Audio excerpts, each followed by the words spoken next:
mahasiswa yang ada di rumah kebanggaannya, rumahnya masing-masing. Marilah kita mulai perkuliahan pada pertemuan ke-7 ini yang kita sebut dengan pembelajaran dalam jaringan atau daring. Sebelumnya marilah kita menundukkan kepala sejenak seraya kita berdoa pada Tuhan. Apa yang sedang kita harapkan, apa yang sedang kita inginkan, Tuhan yang Maha Baik senantiasa memberikan kemudahan, senantiasa memberikan kesehatan pada kita semuanya. Berdoa disilakan.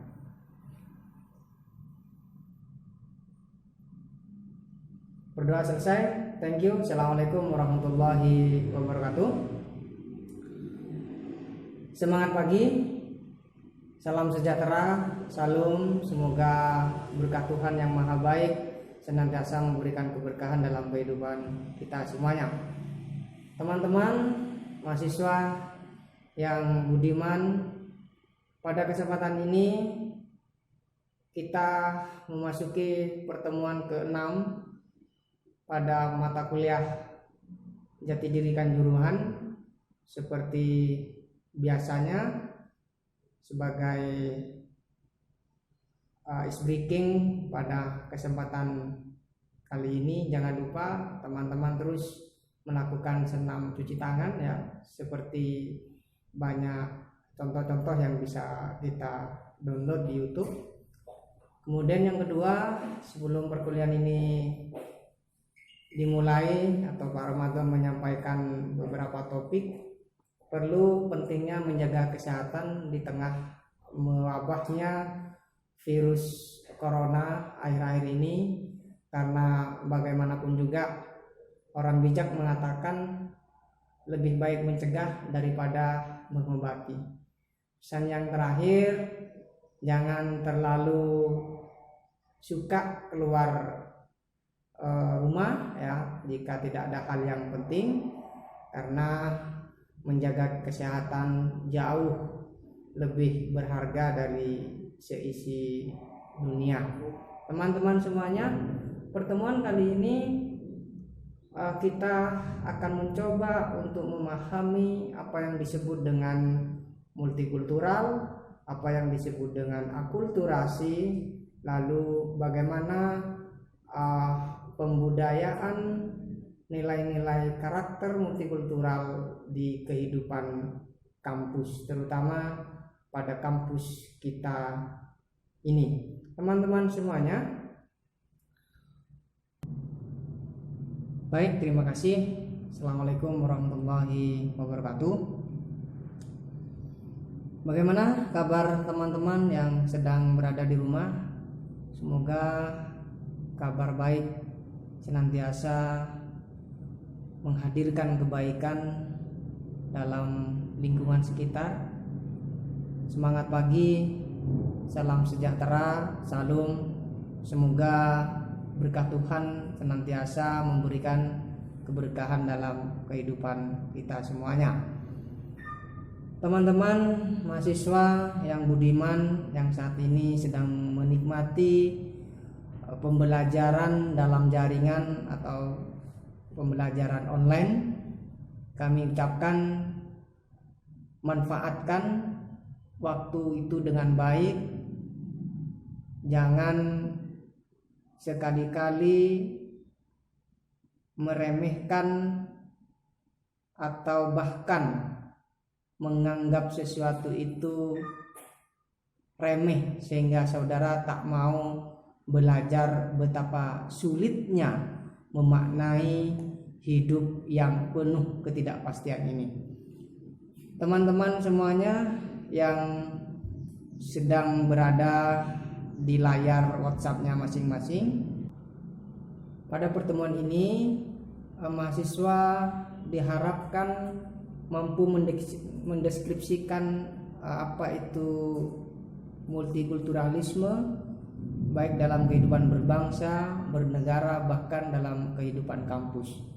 Untuk itulah jangan lupa teman-teman semuanya yang ada di kamarnya masing-masing, yang ada di kafe, yang ada di tempat-tempat yang sejuk, bawalah buku sebagaimana yang pernah saya rekomendasikan, buku pendidikan multikultural karyanya Suparlan dan Sri Untari. Teman-teman semuanya, ketika kita bicara tentang multikultural dan multikulturalisme, saya meyakini teman-teman semuanya memiliki persepsi yang sama bahwa multikultural secara eksplisit dimaknai dengan keragaman budaya. Nah, teman-teman semuanya, tak bisa dipungkiri bahwa negara ini tak cukup hanya dibangun oleh satu agama, hanya dibangun oleh satu budaya, satu adat, satu bahasa. Bahkan ratusan tahun sebelum Indonesia ini muncul, sudah beragam etnis, budaya, adat telah diwariskan oleh nenek moyang kita. Lalu apa yang bisa kita pahami dari makna multikulturalisme? Berbagai teori ya di dalam, misalnya dalam bukunya Suparlan yang saya rekomendasikan itu persis pada bab 1, lalu dinyatakan oleh Cogan ya bahwa karakteristik warga negara yang baik adalah memiliki kemampuan untuk memahami dan menerima perbedaan budaya, kemampuan berpikir kritis dan menerima perbedaan budaya, kemudian kemampuan bekerja sama dengan orang lain. Artinya apa? Bahwa konsep multikulturalisme itu tak berhenti pada aspek keberagaman budaya. Bahkan Tilaar juga pernah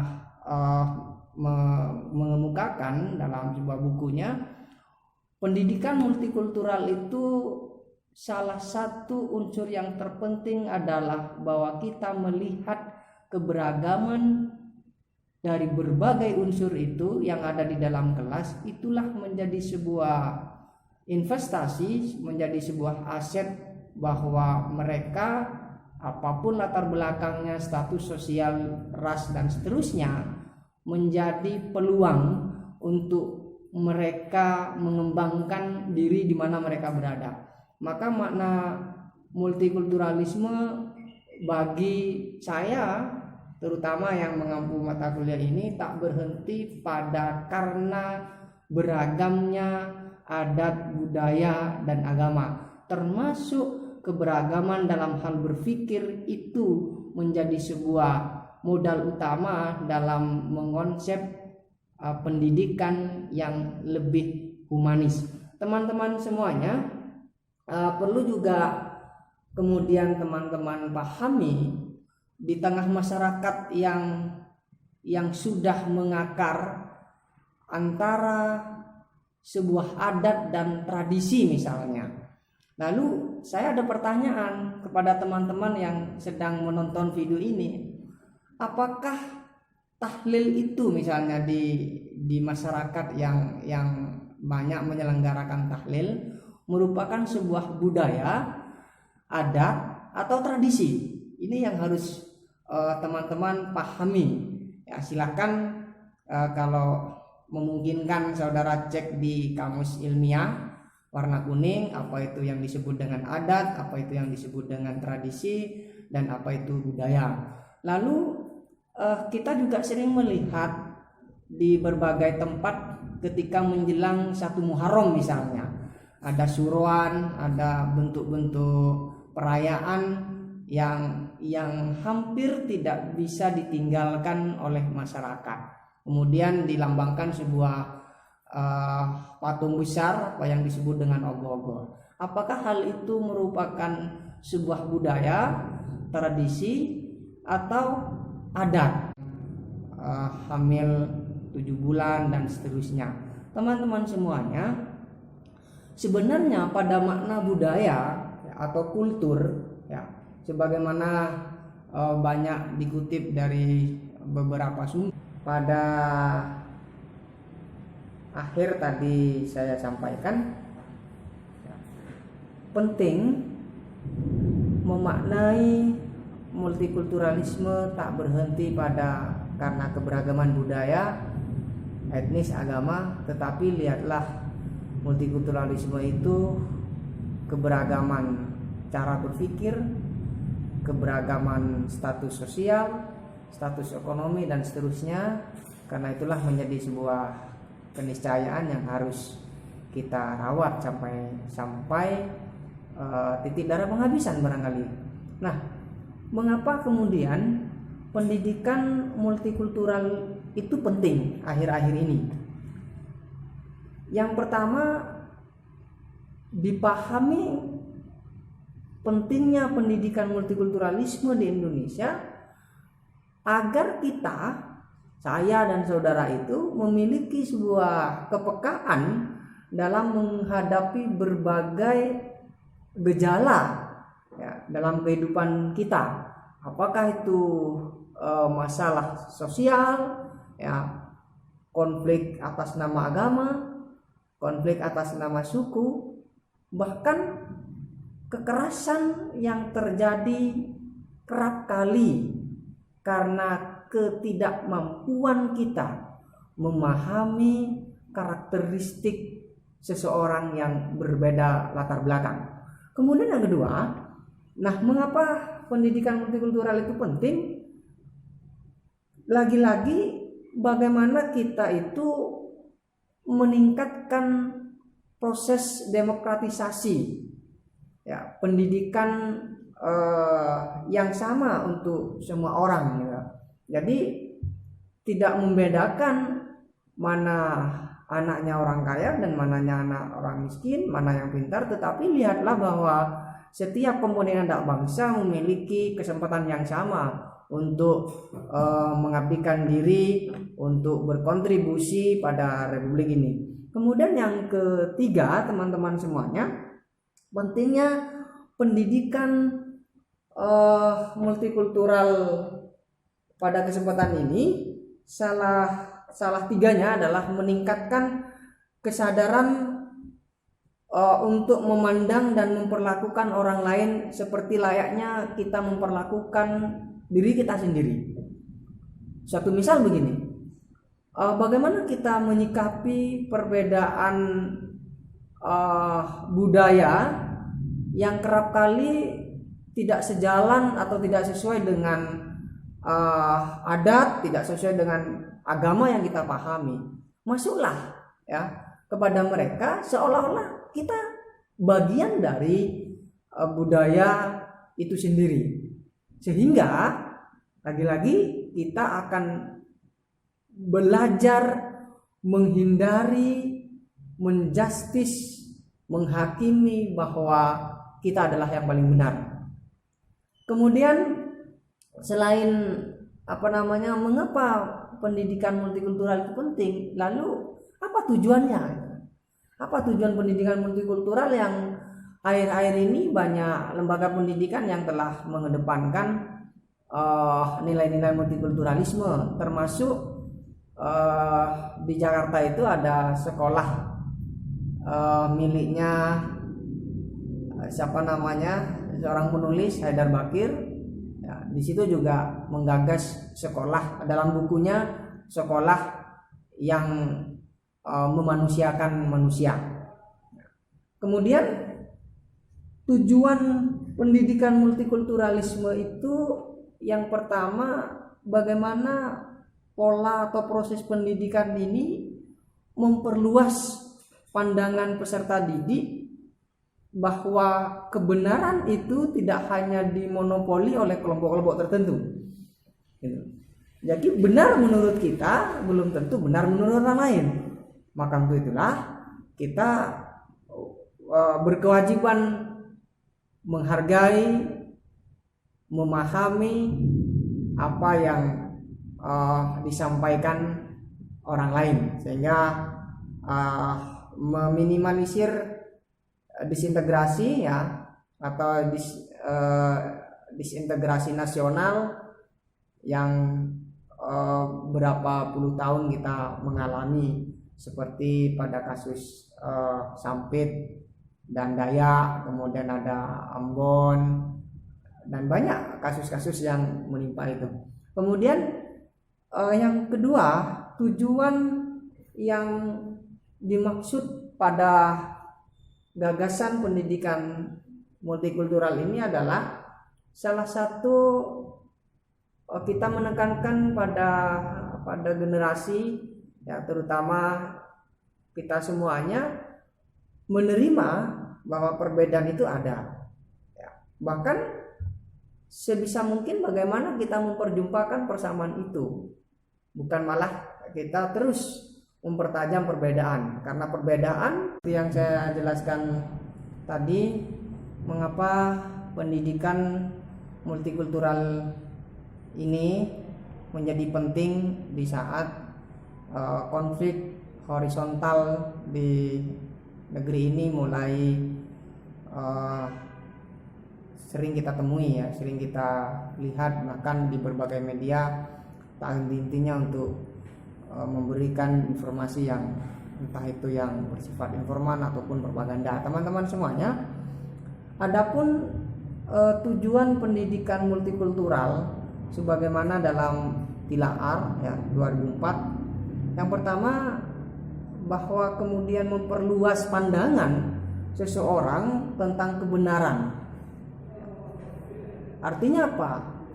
Bahwa kebenaran itu tidak dimonopoli oleh satu golongan atau satu kelompok-kelompok yang lain, atau dikapling-kapling seolah-olah yang tidak sejalan dengan oknum tertentu lalu menjadi menjadi murtad, atau kemudian si A itu tempatnya di neraka, lalu oknum-oknum tertentu yang mengklaim dirinya adalah paling benar berhak untuk menghinggap di surga. Tidak demikian, ya. Lagi-lagi kita meyakini bahwa kebenaran tidak hanya dimonopoli oleh satu golongan, satu kelompok. Itu pentingnya pendidikan pendidikan multikultural. Kemudian yang kedua, teman-teman semuanya, bagaimana kita berupaya untuk membangun sebuah kesadaran kolektif kepada siapapun, ya, kepada siapapun yang jadi guru, ya, tentu kepada peserta didik, bahwa perbedaan itu menjadi sebuah keniscayaan, gitu.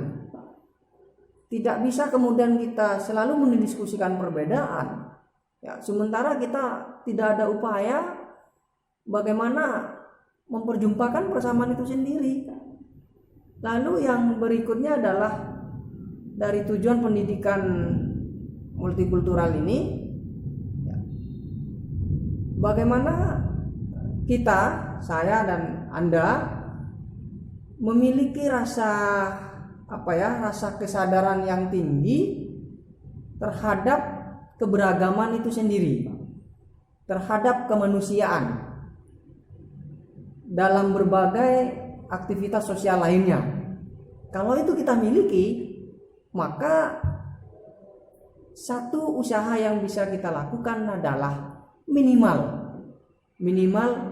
kita belajar bagaimana memahami, memaknai suatu budaya, suatu adat istiadat yang menurut kita salah misalnya, belum tentu menurut orang lain juga salah. Maka untuk itulah belajar dari orang lain. Kemudian yang berikutnya adalah menghilangkan stereotip, ya. Menghilangkan stereotip, menghilangkan stigma, menghilangkan rasa superioritas, seolah-olah kita lah yang paling benar, ya. Kemudian stereotip yang muncul, ya. Apa itu stereotip? Apa itu kemudian stigma? Ya.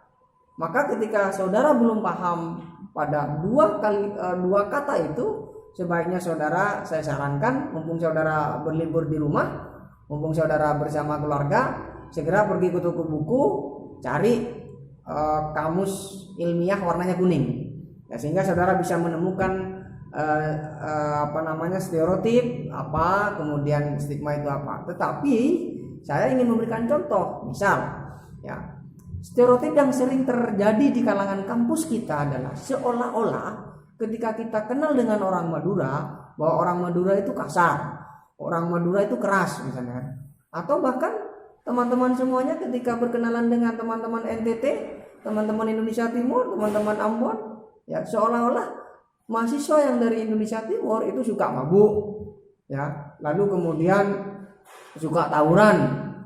Tidak demikian, gitu loh. Nah, stereotip ini muncul karena ulah oknum. Jadi tidak bisa kemudian kita semua orang Madura itu keras, semua orang Indonesia Timur adalah suka mabuk-mabukan. Stereotip ini ya yang kerap kali menjadi pemicu, ya, gesekan antar suku, antar agama, ya, terlebih pada lingkungan kampus kita. Untuk itulah ya, mari kita hilangkan stereotip itu, stigma itu terhadap etnis tertentu, agama-agama tertentu. Kemudian yang terakhir adalah bagaimana kita meningkatkan kecakapan dalam interaksi lintas budaya. Orda, teman-teman Kalimantan, teman-teman Ambon, kemudian Manggarai dan seterusnya, percakapan antar budaya ini menjadi penting. Baik teman-teman, yang terakhir adalah setelah kita menyimak penjelasan saya secara singkat, maka tugas saudara adalah mendiskusikan, boleh tanya jawab di grup itu. Nah, ada hal-hal yang perlu kita diskusikan selama kurang lebih 30 menit lah maksimal ya. Kemudian jangan lupa ya, yang pernah saya sampaikan di grup terkait dengan meresensi buku, ya, itu menjadi tugas pada pertemuan ke-6 ini. Tentu dalam rangka meresensi saudara harus baca buku, ya. Tentu kalau membaca pastikan saudara sudah punya buku pendidikan multikultural karyanya Suparlan. Ya, lalu kemudian saudara baca, lalu ada aktivitas meresensi. Nah, pada tugas meresensi ini adalah tugas kelompok. Ya, mohon kota kelas untuk membentuk dalam satu kelas itu menjadi 5 kelompok. Nah, lalu secara teknis nanti saya sampaikan lewat grup, ya, petunjuk teknis dalam menyelesaikan tugas itu lewat channel YouTube ini, ya. Jangan lupa subscribe ya tentunya, dan like ya. Kira itu, sampai jumpa pada episode selanjutnya ya. Sekali lagi Pak Ramadan mohon maaf yang sebesar-besarnya jika itu memang benar apa yang saya jelaskan itu murni karena Tuhan sedang menuntun saya, karena malaikat sedang berada di sekitar saya ini. Kalaupun apa yang saya katakan, apa yang saya sampaikan itu salah, murni karena kesalahan Pak Ramadan sebagai manusia. Nah, saya mohon maaf yang sebesar-besarnya. Semoga kita semua diselamatkan oleh Allah dalam menghadapi wabah virus corona ini, ya. Jangan panik ya, hadapi dengan senyuman, hadapi dengan tenang ya. Tentu terus memohon kepada Tuhan, mendekatkan diri pada Tuhan. Insya Allah ya, saya meyakini Tuhan akan melindungi kita semuanya. Karena mencegah lebih baik mengobati. Wallahul muwaffiq ila aqwamit thoriq. Wassalamualaikum warahmatullahi wabarakatuh.